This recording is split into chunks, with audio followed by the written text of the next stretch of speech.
দামের ব্যাপারে open challenge সাগর electronics, Debnath হসপিটালের কাছে, বাসুদেবপুর, আরামবাগ। যাচাই করুন আজই। Arambagh steel and wooden furniture, নিজস্ব কারখানায় তৈরি যাবতীয় ফার্নিচারের অভিনব সম্ভার। ঠিকানা দেবনাথ নার্সিংহোমের পাশেই, বাসুদেবপুর, আরামবাগ। মহা ধুমধাম করে আজ 14 নভেম্বর শিশু দিবস পালিত হলো আরামবাগের শিশুগুচ্ছ বিদ্যালয়ে। বিদ্যালয়ের গেট থেকে শুরু করে প্রতিটি ক্লাসরুম বেলুন দিয়ে সুন্দরভাবে সাজানো হয়েছিল এই শিশু দিবস উপলক্ষে। প্রত্যেক পড়ুয়ার হাতে একটি করে পেন্সিল এবং চকলেট তুলে দেন স্কুলের প্রিন্সিপাল মমতা মুখার্জি। তার সাথে উপস্থিত ছিলেন অন্যান্য শিক্ষক শিক্ষিকারাও। পাশাপাশি আরামবাগ থানার পক্ষ থেকে এই শিশু দিবস উপলক্ষে পড়ুয়াদের হাতে বিশেষ উপহার তুলে দেন পুলিশ অফিসাররাও। দেখুন তারই কিছু খণ্ডচিত্র। আজকে আমাদের শিশু দিবস গোটা রাজ্যব্যাপী শুধু নয়, গোটা ভারতবর্ষেরই আজকে শিশু দিবস। আজকে পণ্ডিত জওহরলাল নেহেরুর জন্মদিন, এটাকে শিশু দিবস হিসেবে পালিত হয়। এবং আজকে আমাদের শিশুগুচ্ছ বিদ্যালয়ের আমাদের সকল ছাত্রছাত্রীদের হাতে আমরা একটু চকলেট তুলে দিই। আমাদের ভীষণ আদরের প্রিয় সব ছাত্রছাত্রীরা নার্সারি 1 থেকে ক্লাস 5 পর্যন্ত। এবং তার সাথে আজকের যেটা সুন্দর দিন, আজকে এই দিনেতে আমাকে গতকাল আরামবাগ থানা থেকে ফোন করা হয়েছিল। আইসি স্যার বললেন যে আমরা আজকে এখানে এসে কিছু বাচ্চাকে আমরা এই দিনটা একটু কোয়ালিটি টাইম স্পেন্ড করতে চান, তো তার জন্য ওনারা কিছু বাচ্চাদের গিফট এবং চকলেট এনেছিলেন, ওদের হাতে তুলে দিয়েছেন। ম্যাডাম, বর্তমানে যে মোবাইলের যুগে মোবাইলে আসক্ত হচ্ছে শিশুরা, এরপরে তার শৈশবটা অনেকটা জানতে ব্যাহত হচ্ছে। এই দিনে কি বলবেন? এইটা নিয়ে একটাই বার্তা দেবো, কেননা আমাদের বিদ্যালয়ে এখনো পর্যন্ত এই লেখাপড়ার পাশাপাশি তাদেরকে ডান্স, তাদের মিউজিক মানে গান, নাচ, তাদের ড্রয়িং, তাদের পিটি খেলাধুলা, পিটি, ফিজিক্যাল ট্রেনিং, এই যে আনন্দের খেলাগুলো, তাদের ড্রামের দেখছেন আমাদের ড্রাম আছে, তাদের বাজানো, যাতে তারা আরও বেশি এই সমস্ত দিকে উৎসাহিত হয়। তো সেই কারণেই আমরা চাই, তাদেরকে তো মুখে আমরা বলি যে কেউ কখনোই তোমরা মোবাইল দেখো না, কিন্তু আমি আজকে একটা কথা আপনাদের সামনে দায়িত্ব নিয়েই বলছি। এটা এমন একটা ব্যাধি, এটা এত সংক্রমিত ব্যাধি, এটা ছড়িয়ে গেছে অলরেডি। এখনও যদি এর থেকে আমাদের সন্তানদেরকে বা আমাদের পরবর্তী প্রজন্মকে রক্ষা করতে হয়, তাহলে অবশ্যই আমাদের সাথে সাথে গার্জেনদের অর্থাৎ বাবা মাকেও কিন্তু অনেক অ্যালার্ট হতে হবে। কেন একটা শিশু জন্মানোর পর থেকেই দেখছে স্বাভাবিক যেটা, এটা কোনো অস্বাভাবিকতা নেই এর মধ্যে, যে একটা বাচ্চা সে দেখছে তার মা মোবাইলে কিছু করছেন, তার বাবা মোবাইলে কাজ করছে, তারা হয়তো সবসময় করছে না, কাজও করছেন, কিন্তু ওটা দেখতে দেখতে একটা শিশুর যখন বড় হচ্ছে, আগেকার দেখবেন আপনি একটা বাচ্চাকে যদি তার বাবা মা দিনরাত দেখেন যে বই পড়ছে বা সেই বাড়িতে খুব অত্যন্ত বেশি গান হচ্ছে, গানের চর্চা আছে, পড়াশোনার চর্চা আছে, সেই বাচ্চাটা কিন্তু মোবাইলের দিকে ফিরেও তাকাবে না। সে কিন্তু ছোটোর থেকে, শৈশব থেকেই তার বইয়ের প্রতি একটা প্রচণ্ড ভালোবাসা জন্মাবে।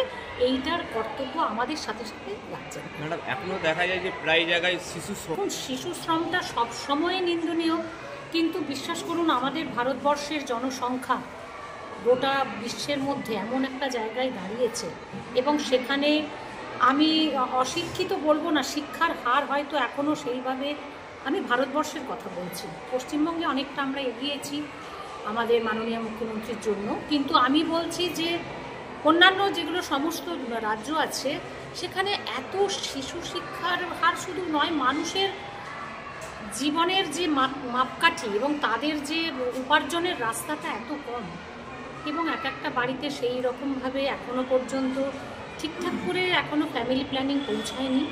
তো সেই জায়গাগুলোতে একটি পরিবারেতে 8টি 10টি পেটের ভাত, মানে মুখের আহার, মা হয়তো একা লোকের বাড়িতে কাজ করেন, হয়ে উঠছে না, তখন তাদের বাধ্য হতে হয় যে শিশু শ্রমটা নিয়েও যেমন আমরা বলি, কিন্তু দেখুন সেই বাচ্চাটা তো যে সেখানে পেট ভরে খেতে পাচ্ছে। নিশ্চয়ই আমি সকলকে অনুরোধ করব, যারা শিশু শ্রমিককে নিয়ে, সেটা দোকানপাট হোক, রাস্তাঘাট, মাঠঘাট হোক, কাজ করান, তাদের প্রতি একটু সদয় মানবিকতাটা যেন একটু থাকে।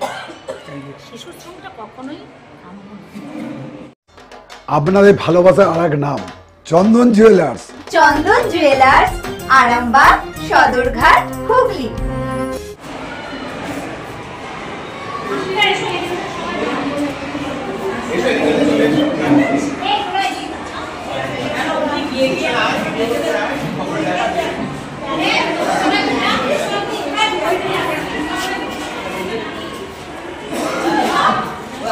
আমি ধরো না।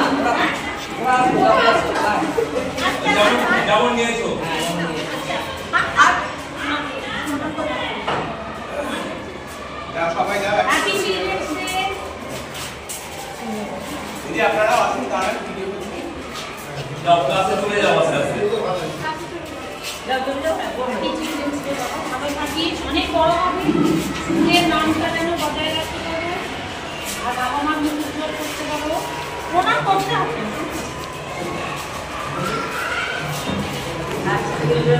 Happy children's day. সবাই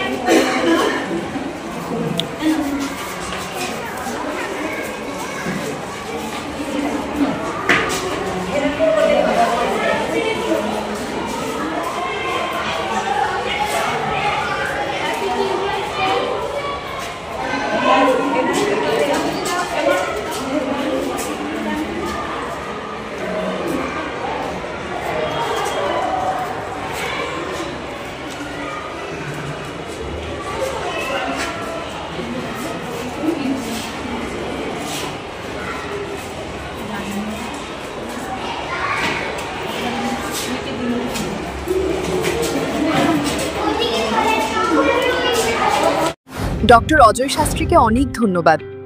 যে ছেলেকে আগে বকেও পড়ানো যেত না, সে আজ নিজে থেকেই পড়াশোনা করছে। ডক্টর অজয় শাস্ত্রীকে অনেক ধন্যবাদ। আজ শুধুমাত্র ওনার জন্যই আমার ডুবন্ত ব্যবসা আবার নতুন করে সফলতার স্বাদ পেল। আমাদের একমাত্র মেয়ের বিয়ে হচ্ছিল না, কিন্তু আজ সে সুখের সংসার করছে। ধন্যবাদ ডক্টর অজয় শাস্ত্রীকে। এনাদের মতো যদি আপনারাও জীবনে সুখের পরশ পেতে চান, তাহলে আজই স্ক্রিনে দেওয়া নম্বরে কল করে যোগাযোগ করুন ডক্টর অজয় শাস্ত্রীর সঙ্গে। জীবনের কঠিন মুহূর্তে আপনাকে সঠিক পথে পরিচালিত করবেন আন্তর্জাতিক খ্যাতিসম্পন্ন স্বর্ণপদক ও স্বর্ণ মুকুট প্রাপ্ত ডক্টর অজয় শাস্ত্রী। তিনি শুধু আপনাকে পথই দেখাবেন না, আপনার জীবনে সত্যিকারের সুখ, শান্তি, ঐশ্বর্য, অর্থ যেন সঠিক সময় আপনার কাছে পৌঁছে দেয়, সেই দায়িত্বও নেবেন। তার অভিজ্ঞতা এবং জ্ঞানের আলোতে আপনার জীবন হয়ে উঠতে পারে নিরুদ্বেগ ও সমৃদ্ধির পথে ধাবমান। তাই আর দেরি নয়, স্ক্রিনে দেওয়া নাম্বারে এখনই ফোন করে ডক্টর অজয় শাস্ত্রীর সাথে যোগাযোগ করুন। কে জানেন, হয়তো একটি মাত্র ফোনই আপনার জীবনকে বদলে দিতে পারে। চুড়ি, তুমি নারীর প্রিয় সব উৎসবে। বাউটি, বালা, চূড়, মান্তাসা দেখলাম মন ভরে। জনপ্রিয়তায় আজও সেরা মিনা করা ঝুমকা। কানে দিলাম কানপাশা, পূরণ হলো সব আশা। হাতের আঙুলের আংটি নানা ডিজাইনে পাবে। ঐতিহ্যবাহী নেকলেস আজও মনে ধরে। জড়োয়া, সীতাহার সবার নজর কাড়ে। তাই তো বিয়েতে পেলে এত গয়না সবার মনে ধরে। নতুন সম্পর্কের শুরুটা আজও সোনার মতো খাঁটি। যখন সেরা জিনিস, সেরা কালেকশন, সাথে ন্যায্য দাম, তবে উন্নতর কেন? অর্ধশত বছরের বিশ্বাস, আপনাদের ভালোবাসার আর এক নাম চন্দন জুয়েলার্স, আরামবাগ, সদরঘাট, হুগলি।